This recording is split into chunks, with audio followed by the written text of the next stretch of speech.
Dans la vidéo précédente, nous avons vu la gestion active et la gestion passive et nous avons vu quels sont les critères pour sélectionner une plateforme d'échange. Dans cet épisode, je vous propose donc de voir quand est-ce qu'il faut acheter et quand est-ce qu'il faut vendre. Maintenant que vous connaissez donc la stratégie de buy and hold, et croyez-moi, tellement vous entendrez parler de cette stratégie, même si ce n'est pas la stratégie ultime. Si vous prenez le graphique de n'importe quel crypto, je dis bien n'importe quel crypto bien entendu, qui a un minimal de fondamental. Donc je disais, vous prenez le graphique de n'importe quel crypto, vous allez très vite vous rendre compte par vous-même que la puissance de la stratégie de buy and hold. Nous avons aussi vu quelques critères qui vous permettront de choisir quel exchange, c'est-à-dire la plateforme qui vous permet d'acheter, de vendre, bref, d'échanger vos crypto-monnaies en toute sécurité. Maintenant, nous allons voir quand est-ce qu'il faut acheter et quand est-ce qu'il faut vendre. Donc, le bon moment pour acheter et donc prendre position sur un actif dépend aussi en grande partie de votre profil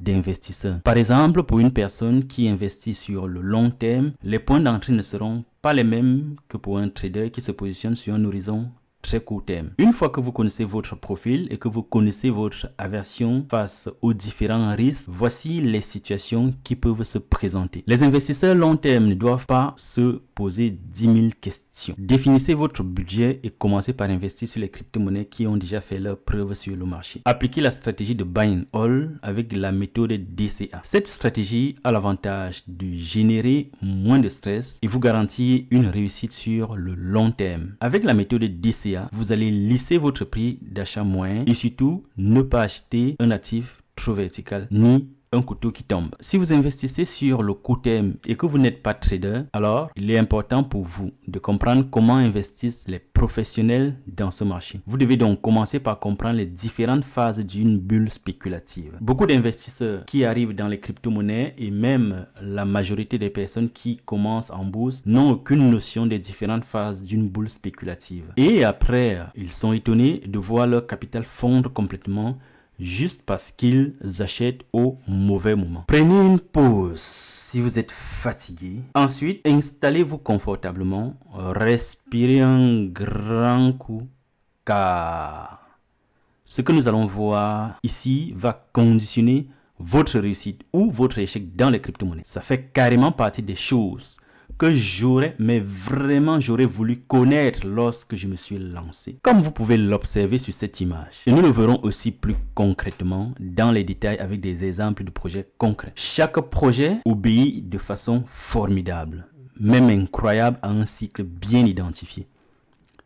Le comprendre et l'avoir toujours en tête vous permettra d'éviter toutes les erreurs que commettent la plupart des investisseurs sur le marché des crypto-monnaies. Sur la bourse action, on estime que la durée moyenne d'une bulle de la formation à l'éclatement est entre 7 à 10 ans. Dans les crypto-monnaies, c'est relativement court et on peut parler d'une durée entre quelques semaines à 4 ans. 4 ans correspondant au cycle long du Bitcoin qui coïncide le plus souvent avec le halving du Bitcoin. Une bulle spéculative est donc composée principalement de 4 phases bien distinctes. Une bulle spéculative est composée principalement de 4 phases bien distinctes que tous les projets vont retracer durant leur cycle de vie. Pour un projet donné, qu'il s'agisse du marché action ou crypto-monnaie, on aura toujours une première phase qui correspond à la phase de l'idée au pré-lancement du projet. Dans cette phase, le projet fait les levées de fonds par des mécanismes de vente privée ou publique. C'est un moment privilégié pour des investisseurs aguerris et donc avisés. Ces derniers croient au projet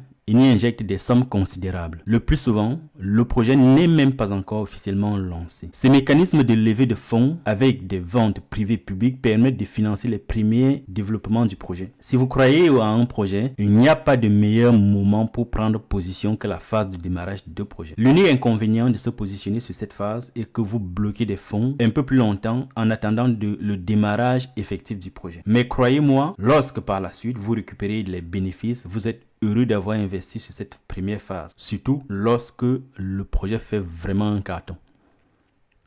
Dans la deuxième phase dite de prise de conscience, le projet est lancé et les jetons du projet sont mis sur le marché. Encore une fois, ce sont les gros investisseurs qui se positionnent sur cette phase. Au début de cette phase, peu de personnes du grand public sont au courant du projet. Et même les personnes qui en ont entendu parler n'y croient pas encore, car il n'y a pas encore la médiatisation. Les mécanismes de croissance sont encore en train de se mettre en place, ainsi que toute la stratégie marketing autour du projet. C'est une phase de prise de conscience où les personnes proches des investisseurs avisés vont être convaincues par ces mêmes investisseurs que le projet a du potentiel. Et c'est ce qui va vous arriver dans votre vie d'investisseur.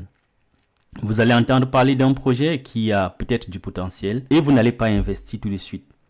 Parce que vous allez douter, et c'est bien de douter, mais seulement si vous devez prendre position sur un projet crypto. Les 2 premières phases sont les plus intéressantes pour vous. N'attendez pas la phase 3, qui est la phase mania, quand tous les médias commencent à en parler. Comment on en arrive à la phase mania? Le projet qui avait commencé son lancement avec des fonds des investisseurs privés continue de se développer et la croissance est au rendez-vous. Le plan marketing est activé et les gens parlent de plus en plus du projet. Vous allez voir cité partout sur tous les réseaux sociaux. Peut-être vous allez finir par investir juste avant l'attention des médias. Et donc, lorsqu'il va y avoir le piège baissier, vous allez paniquer et vous dire certainement que ce projet n'était que de la merde. Donc vous allez paniquer et tout vendre. Vous allez vendre en cascade et vous allez vendre à perte en vous disant que vous avez bien fait de vous débarrasser de ce projet. Ce que vous ne savez pas, c'est que le projet n'a même pas encore pris suffisamment d'ampleur. Aujourd'hui, vous avez vendu à perte. Vous êtes content, vous êtes tout heureux d'avoir récupéré une partie de votre investissement. Quelques jours plus tard, le projet fait un nouveau sommet, puis un autre, et enchaîne les nouveaux sommets. Le buzz s'installe et ce n'est pas tout. Les médias commencent à en parler. Normal, c'est le buzz, c'est la phase mania. Et vous vous en voulez d'avoir vendu très tôt. Vous souhaitez réinvestir à nouveau, mais vous paniquez. Les médias continuent d'en parler. Tout le monde en parle autour de vous. Et vous vous vantez même le mérite d'avoir connu ce projet avant tout le monde. Seulement, vous n'osez pas dire que vous êtes sorti du projet avec la queue entre les jambes. Vos amis vous parlent de leurs gains qu'ils sont en train de faire. C'est l'enthousiasme absolu. Le public investit à fond sur le projet. Tout le monde se voit riche avec ce projet et continue d'investir bêtement sans se poser des questions. Toi qui es décidé de revenir investir sur le projet, tu réussis à faire quand même des gains. Tu te dis alors que tu es bon, que tu es même très bon, que tu es bon comme le bonbon. C'est l'illusion totale. Tu penses même vendre ta maison pour investir sur ce projet et d'ailleurs tu le fais. Mais entre-temps, vous savez ce qui se passe? Vous savez ce que font les investisseurs professionnels? Ils déchargent. C'est-à-dire ils vendent leur stock et vous continuez d'acheter. Et toi, le demi-malin qui n'a jamais suivi une formation en crypto-monnaie, tu te vois déjà comme le nouveau roi du pétrole qui a vendu sa maison et qui passe maintenant le temps sur Internet à regarder l'île que tu vas acheter avec tes prochains bénéfices, que tu n'as même pas encore réalisé. C'est le nouveau paradigme. Tu es serein, mais tu ne sais même pas qu'à un moment donné, il faut que tu vendes pour prendre tes profits. Normal, tu n'as jamais suivi la formation. Tu as oublié, tu es obnubilé par les performances de plus en plus croissantes. Et puis un matin, bim, tes gains ont pris cher. D'abord moins 60% à ton réveil. Et là, tu te dis, je serai le héros de ma famille. Tu convaincs alors la terre entière d'investir car la SEC a corrigé et donc il faut tout y mettre. Parce que ça va encore monter. Est-ce que tu as oublié? Mais non, en fait, tu n'as pas oublié. Mais tu n'as aucune formation en investissement. Et tu penses que tout monte jusqu'à l'infini. Et bientôt, le nouveau paradigme va bientôt se transformer en enfer. L'île va devenir la maison en carabote.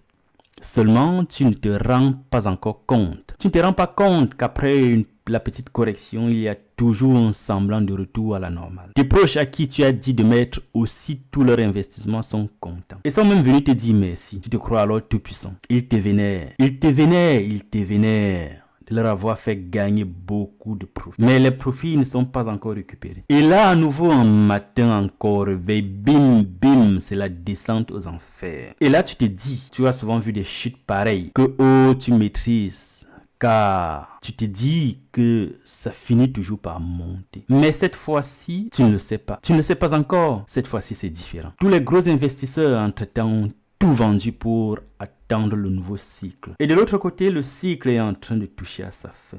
C'est le désespoir. La bulle s'éclate et tu finis par vendre de nouveau en perte pour sortir et fuir le marché une fois de plus avec la queue entre les jambes. Tu finis par maudire le marché. Mais pourquoi? À cause de ton ignorance. Remerciez vous-même d'avoir pris la sage décision de vous former avant d'investir. N'oubliez pas d'avoir toujours en tête le graphique sur les bulles spéculatives. C'est arrivé hier, ça arrive aujourd'hui et ça va encore arriver demain. Regardez tous les graphiques. Vous allez vous rendre compte, les cycles se répètent toujours. Ils ne sont pas identiques, mais se répètent toujours. Quel enseignement donc tirer? Le premier enseignement, c'est qu'il faut acheter quand c'est horizontal. Donc, lorsqu'un projet est fondamentalement solide, essayez de vous positionner quand ça n'intéresse personne. Lorsque tout le monde en parle, c'est déjà trop tard. Le deuxième enseignement, c'est qu'il faut prendre des profits sur toute la montée. Et même pour prendre des profits, il faut savoir quand vendre. La question alors, c'est quel est le bon moment pour vendre? Prendre des profits sur la montée, c'est l'objectif d'un investisseur. Son objectif n'est pas d'acheter le bottom parfait, ni de vendre le top du marché. L'objectif, c'est de prendre des profits à un moment donné. Maintenant que vous savez quand acheter, vous êtes capable de prendre des bonnes décisions d'investissement. La gestion de votre portefeuille ne s'arrête pas au niveau de l'achat d'un asset. Il faut également savoir quand est-ce qu'il faut se débarrasser d'une position. En ce moment, entre en jeu la gestion des risques. De manière générale, lorsque vous prenez une position, vous devez avoir en tête le plan d'entrée et le plan de sortie. Votre plan d'entrée doit être comme pour un trader et doit donc comprendre la première chose, la somme à investir. La deuxième chose, le prix de déclenchement de la prise de position. La troisième chose, le nombre d'investissements pour le capital à allouer à cette position. La quatrième chose, le prix ou la condition du marché ou encore la date butoir qui invalide votre position. Si le projet auquel vous croyez fait un flop, à partir de quel pourcentage de perte sur cette position vous abandonnez le projet et donc cédez votre position. Ça, c'est très important. Le prix ou les différents prix de prise de profit lorsque vous faites des bénéfices sur une position. À partir de quel pourcentage de gains vous commencez à encaisser vos plus-values. Même si toutes ces conditions sont suffisamment claires, vous saurez faire preuve de flexibilité lorsque cela s'avérera nécessaire. Concrètement, voyons tout ça avec un exemple. Donc, imaginons donc le nommé Jean-Kevin qui a suivi cette formation en vol. Et il sait très bien gérer son portefeuille et a même des notions de gestion des risques. Considérons une valeur de portefeuille totale de Jean-Kevin de $5 000. Jean-Kevin débute et il met 10% de son portefeuille total par position. Il a pris le temps d'étudier la crypto-monnaie CRO de crypto.com. Comme il met 10% par position, avec un capital de 5K, il va donc investir $500. Le prix de déclenchement de son entrée dans CRO, c'est $0,27. Si Jean-Kevin prend position à $0,27, il définit sa sortie prématurée à moins 50% de son entrée par exemple. Si le prix du CRO va à $0,135, Jean-Kevin va vendre sa position à perte et va chercher une autre position ailleurs. Jean-Kevin définit ces différents prix de prise de bénéfice et son premier target de prise de bénéfice sera 1 x 2 de son entrée. 0,18 multiplié par 2, ça fait 0,36. Donc, Jean-Kevin décide qu'à chaque multiple de 2, il va décharger 50% de son bac. Ces simples règles bien élaborées vont vous permettre de faire partie des 10% qui gagnent en bourse et dans les crypto-monnaies. Si tout le monde gagnait de l'argent, ce ne serait pas drôle du tout. N'oubliez jamais qu'il faut toujours des perdants pour avoir des gagnants. Une fois que vous avez réalisé des bénéfices, il est tout à fait naturel de prendre des profits pour, d'une part, récupérer votre investissement initial et d'autre part, sécuriser une partie de vos gains. Comment optimiser ces prises de bénéfices avec un stop suiveur? Nous verrons les détails dans les tutoriels sur les exchanges. Vous aurez alors le choix entre vendre immédiatement lorsque votre prix défini à l'entrée est atteint ou alors poser un ordre de déclenchement de la vente lorsque les conditions sont réunies. En sachant que si vous vendez immédiatement, vous utilisez la méthode de vente au marché Market Sell. Maintenant, vous avez appris à gérer votre portefeuille. Et dans les vidéos précédentes, vous avez déjà appris à créer un portefeuille. Même si vous avez correctement choisi votre plateforme d'échange, maintenant, est-ce que vos fonds sont en sécurité? Dans le prochain module, nous allons voir comment sécuriser l'accès à votre plateforme d'échange et comment sécuriser votre investissement pour dormir paisiblement la nuit sans faire des cauchemars de hacking de votre wallet. À très bientôt dans la prochaine vidéo. N'oubliez pas de vous abonner, de mettre un like si vous appréciez ce contenu. À très bientôt.